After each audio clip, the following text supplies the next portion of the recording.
Hello kuya. Habang naghihintay po kami ni Rena dito sa confession room po, medyo napunta sa interesting na topic yung napag-usapan namin. Kuya, alam mo ba yung bagay na madalas natago sa jokes? Pero sa totoo lang, importante din pag-usapan.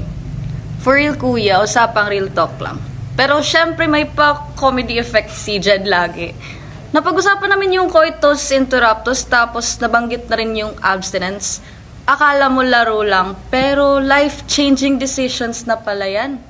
Jed, Rena, magandang umaga. Ano ba yung topic nyo? Isali nyo naman ako at nang may matutunan din ang ibang mga housemates. Ito nga kuya, ganito kasi yun. Tayong lahat ay magkaisa,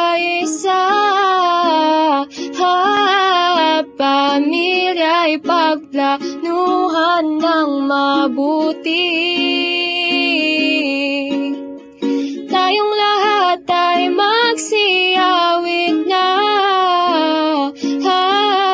magbahagi ng karunungan at kaalaman.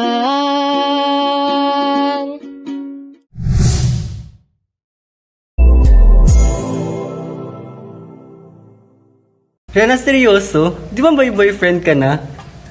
Nagtatalik na ba kayo o napipigil muna? Alam mo yung coitus interruptus? Ate, anong klaseng tanong yan? Naririnig tayo ni kuya. Parang pang Hogwarts lang eh, no?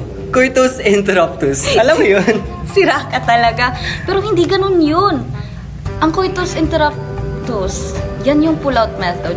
Yung tipong hugutin muna ng lalaki yung ari niya bago mag-release ng similya. Pero paano pag epic fail? Eh di patay. Kuya, gusto ko lang i-share yung napag-usapan namin ni Rena po. Yung pull-out method, yung tipong timing lang ang puhunan mo. At kung magkamali ka, boom! May mini version ka na!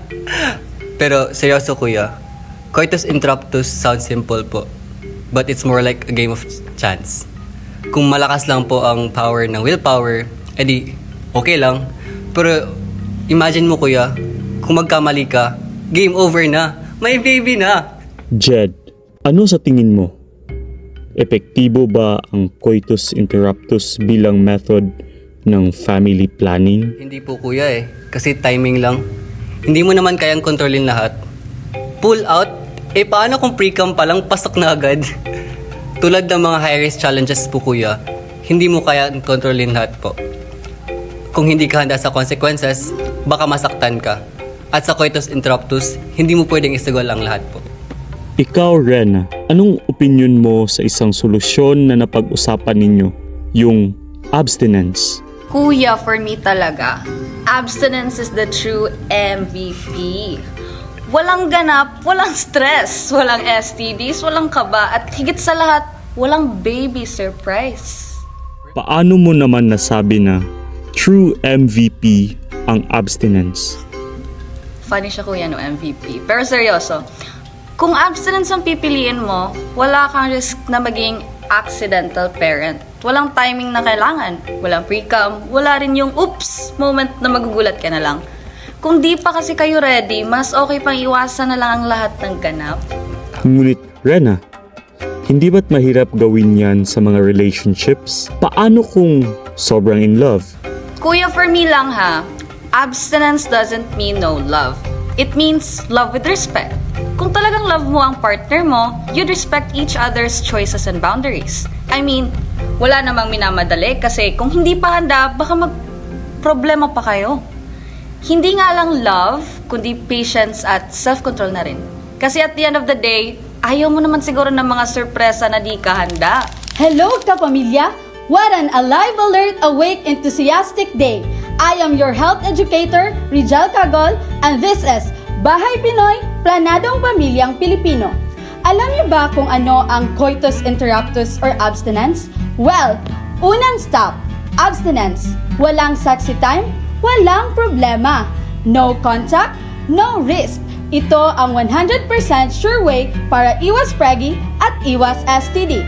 Libre, walang gamot, at walang side effect. Pang long-term goals, pwede. Pang self-control at respect, the best. Pero syempre, need ng teamwork. Kung gusto niyong maghintay till kasal o di pa ready, abstinence is the way. Pero paano kung hindi kayo team no touch? Well, let's talk about coitus interruptus aka withdrawal method. Yung hinuhugot ni Kuya bago siya mag-release ng simelya. Pero wait lang, hindi yan 100% safe kasi may ninja sperm sa pre-cum at minsan di mo mako-control. Oops! Baka may baby sa tiyan. Kung di mo pa talaga kaya ang timing at discipline, better not risk it.